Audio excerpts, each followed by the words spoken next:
We choose to go to the moon in this decade and do the other things, not because they are easy, but because they are hard. One small step. We've all heard the story of humanity's first steps on the moon. But what about our last steps?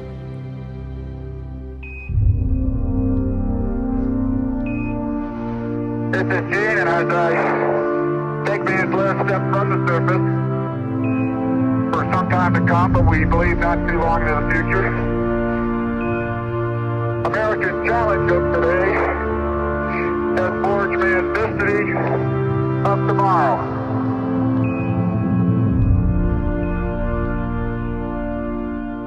In December 1972, two astronauts climbed into a small metal capsule and prepared to return to Earth.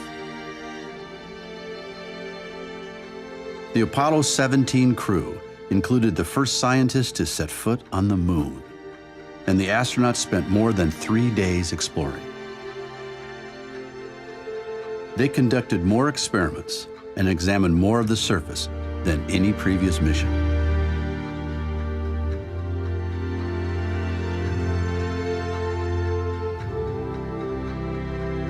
This concluded the Apollo program. More than 10 years' work by 500,000 men and women. In a competition between the United States and the Soviet Union, known as the space race, humanity proved that we could walk on the moon.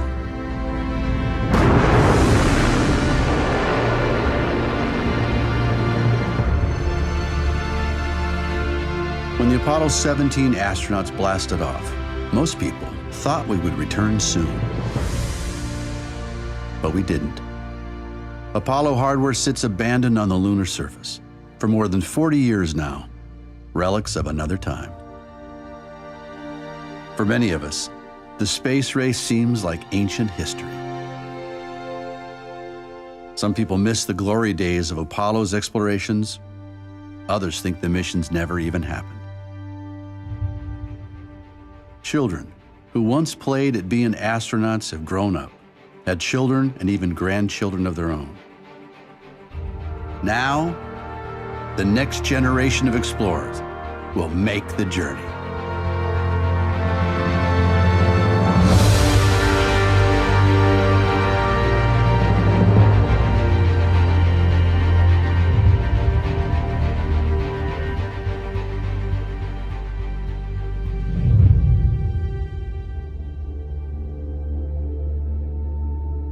Before humans venture into space, we send our robotic explorers to help us learn what challenges we will face.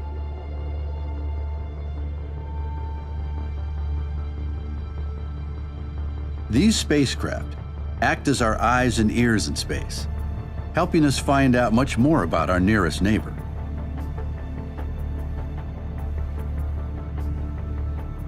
One of the earliest missions, Ranger 9, sent home thousands of images of the moon's surface in the moments before it deliberately crashed. It gave us the first detailed pictures of mountains and craters, helping us identify good landing sites. The Surveyor landers touched down more gently. While the Rangers had just one job, taking pictures, the Surveyors had robotic shovels and other tools. They performed the first experiments to find out what the moon is made of. Next, we sent rovers. The Soviets landed 2 Lunokhod rovers on the surface, each weighing about the same as a small car. Engineers on Earth drove them by remote control for many kilometers, taking ground-level pictures and testing the moon's soil.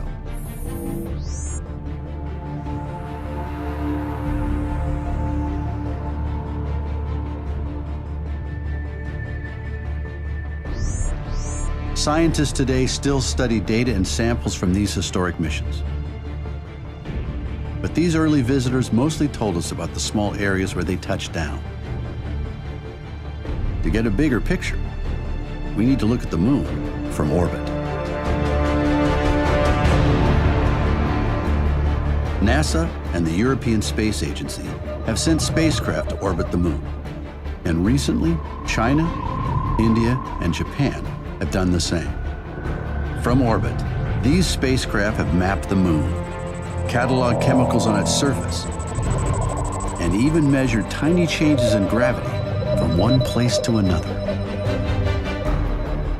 A traveler to the moon experiences a smaller pull of gravity than on Earth, only 1/6 of what you're feeling right now.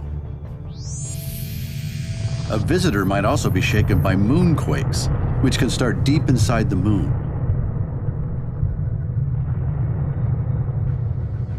The smaller moon orbits the bigger Earth. One side always faces Earth as it circles once a month. That means most spots on the moon get 2 weeks of daylight, followed by 2 weeks of night.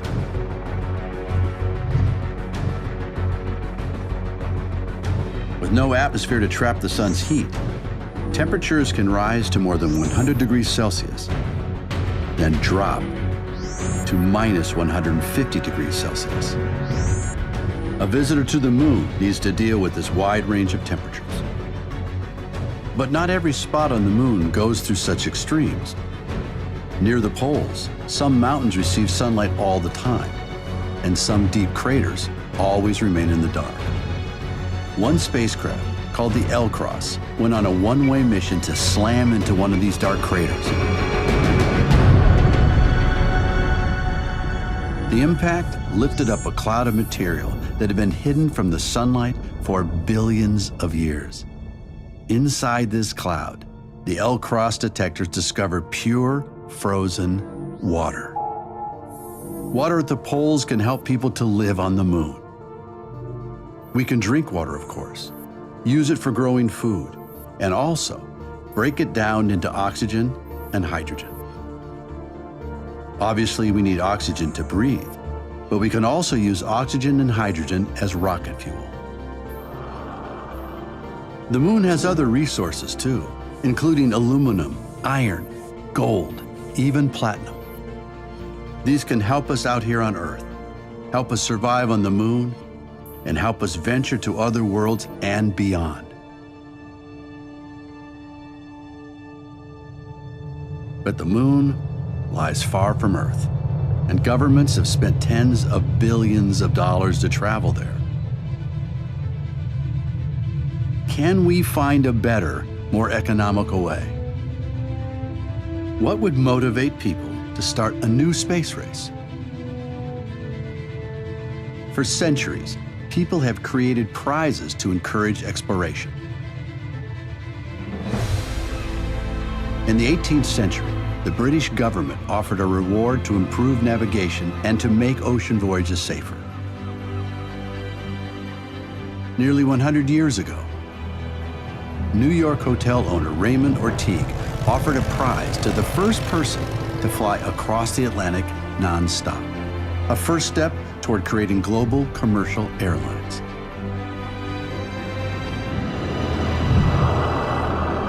More recently, the Ansari X Prize helped to start a new industry that takes tourists up to the edge of space and back.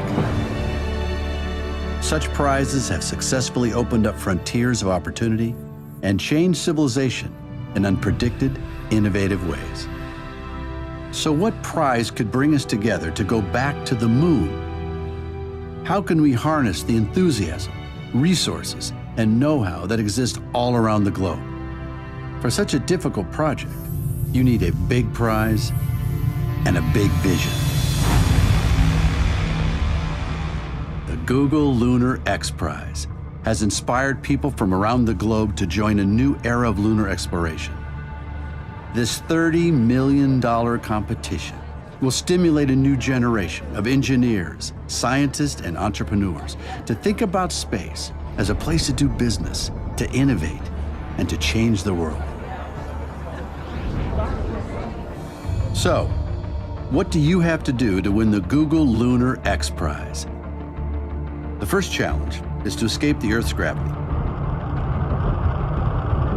The force that keeps us all grounded works against a spacecraft launch. You want to keep your spacecraft small and lightweight, so you spend as little energy as possible fighting Earth's gravity.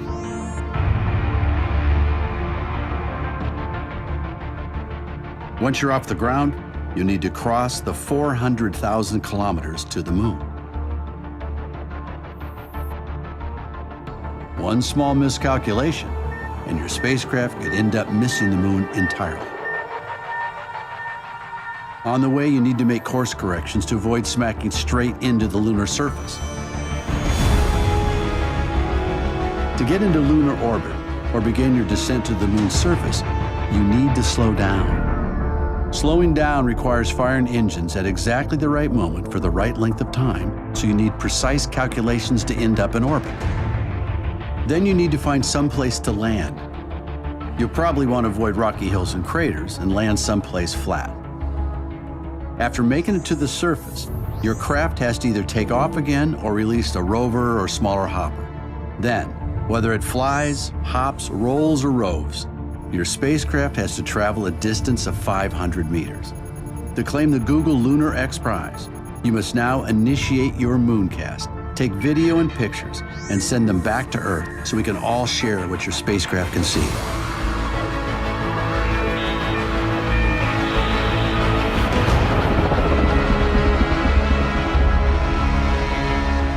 But there's one more catch. To win the prize, your team has to be at least 90% privately funded. No governments allowed. That means teams need to keep costs down. If future exploration costs less, we can do more of it. Let's meet people who have taken on the challenge. Over 30 teams from around the globe have entered the competition. Each team has a different approach and unique motivations. One team of students has the opportunity to learn from engineers who worked on the original space race.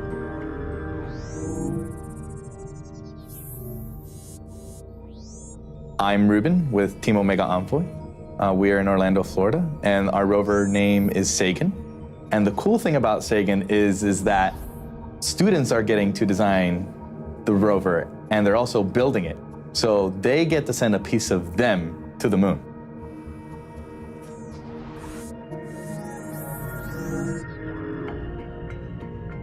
During the previous space race, only 2 nations could afford to build rockets. Today, a global industry has made access to space much more affordable.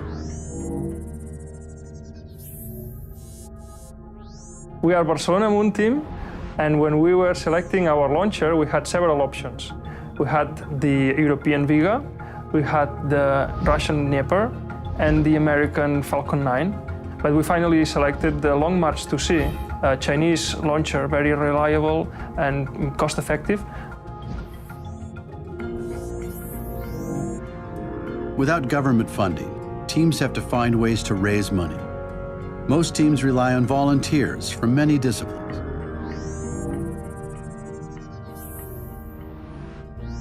At SpaceL, we are mostly, 95% of us are volunteers, engineers from many fields, aerodynamics, mechanics, and so on. And there's me, I'm a neuroscientist. For the last 10 years, I was studying the brain, how the brain produces movements.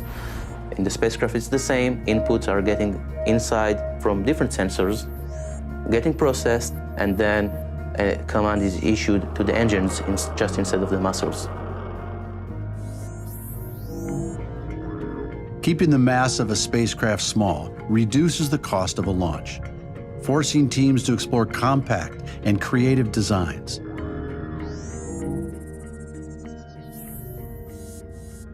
We're Team Angelicum from Chile. Our rover is very small. It will actually have the form of a sphere, and it will travel to the moon in a CubeSat form, 10 centimeters square wise.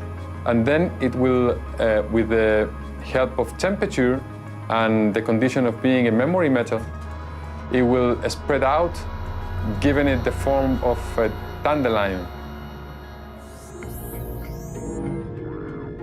After landing, each team's equipment must travel 500 meters, but not all teams intend to do it with a rover.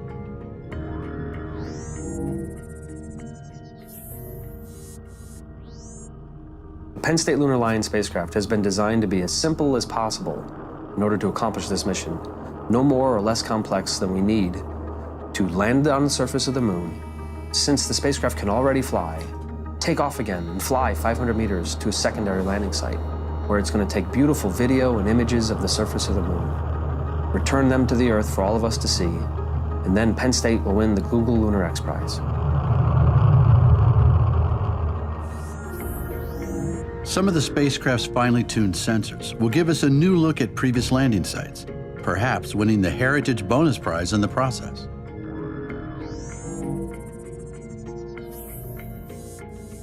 We're the part-time scientists, and with our rover Asimov, we're going to land at the Apollo 17 landing site, and we're going to capture the moon in a resolution that has never been done before. We want to film the place where man last walked on the moon, and we're using two special cameras which are actually capable of seeing much more than the human eye can see. So we can do a lot of science, but also see the moon as it is today.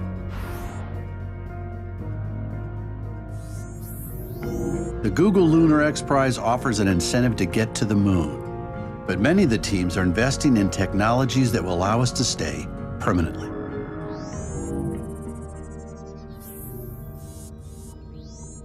Astrobotic is sending Polaris to the pole of the moon. One of the major challenges is when the sun is out, it's hot. When the sun sets, it's very cold. The cold can get down to liquid nitrogen temperatures, which is many, many, many degrees below zero. We've found technologies and are developing technologies that can survive that night and start up when the sun comes up the next day. And that's a big deal because it changes a surface mission from a 12-day expedition to something that could last Earth years, which is something that hasn't been possible on the surface of the moon yet.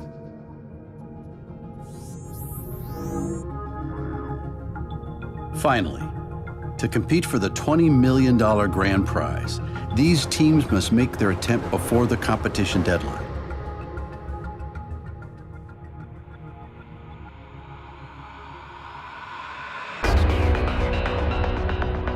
Before launch, these teams will have tested each and every component. Every gram must earn its place. They'll run each calculation over and over again. Each team knows they'll only get one chance, one shot at the moon. 5, 4, 3, 2, 1, 0. At 94%, normal throttles, most of the flight under 4%.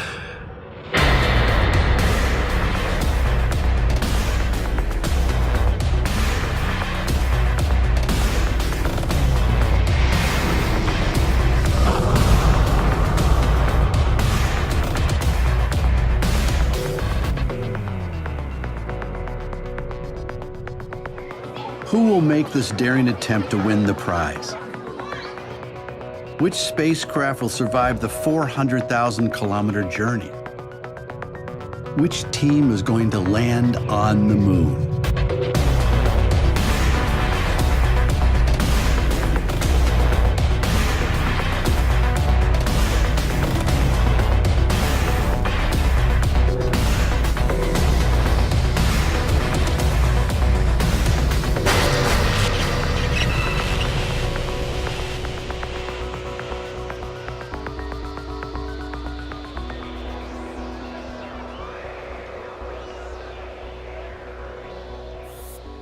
Connection to lander lost.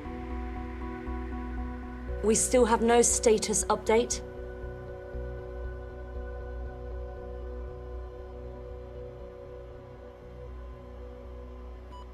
Signal acquired. Confirmed. We're down safe and on the moon. Well done, guys.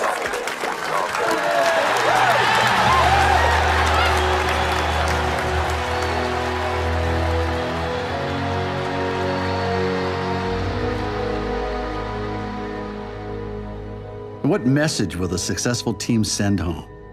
The first word sent from the lunar surface in more than 4 decades. But the race hasn't ended yet. The spacecraft must travel 500 meters and send back more video and images to win the X Prize. As the spacecraft prepares for the final part of the competition, where will you be? What will you be doing?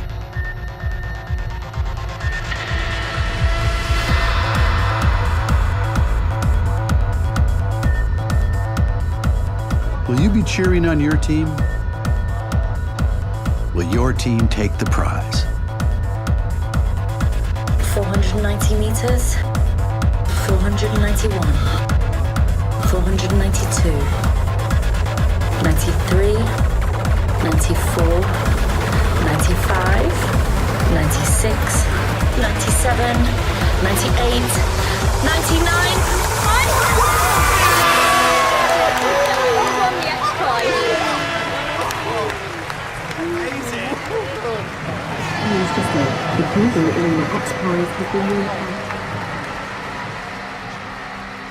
These tiny robotic spacecraft will lead the way, not just from Earth to the moon, but from the present to the future. I can't believe how far we had to walk, but we found it. And still in the same spot where it won the X Prize. Huh, I thought it would be bigger. Hey, it had some tough competition to win the prize. Sometimes smaller is better. This is so cool. I love my room. Sarah will be so jealous when she finds out we've been here. Our robots will lead the way, but they'll soon need humans to help explore our sister world.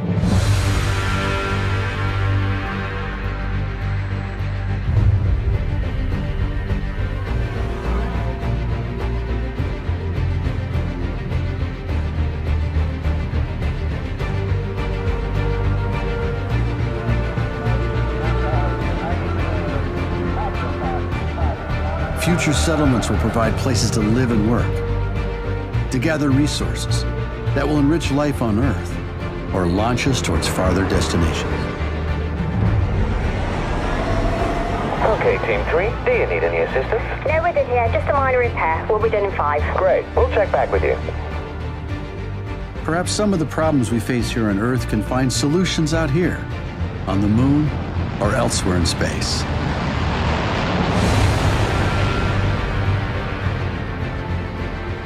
We can look to the stars with hope and promise. The journey from the present to the future begins with a few short voyages, fueled by humanity's competitive spirit.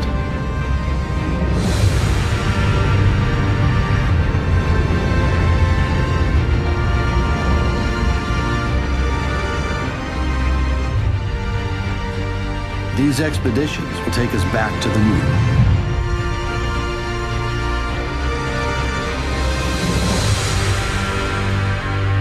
For good.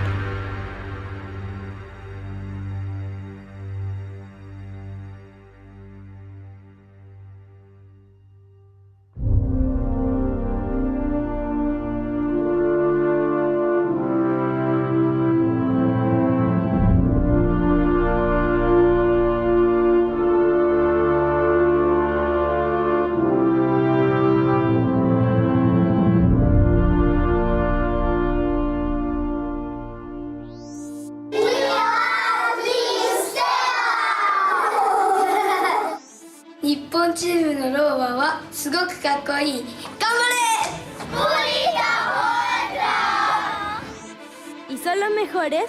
El Team Angelicum va a llegar a la luna. I would like that Barcelona moon team will reach the moon. Because our own team. We love the Lunar Lions because they're bringing Penn State to the moon.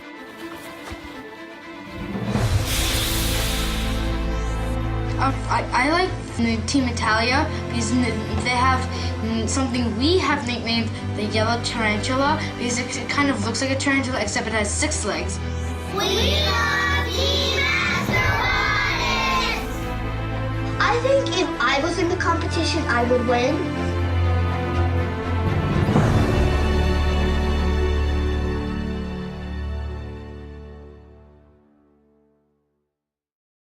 Back to the moon for good.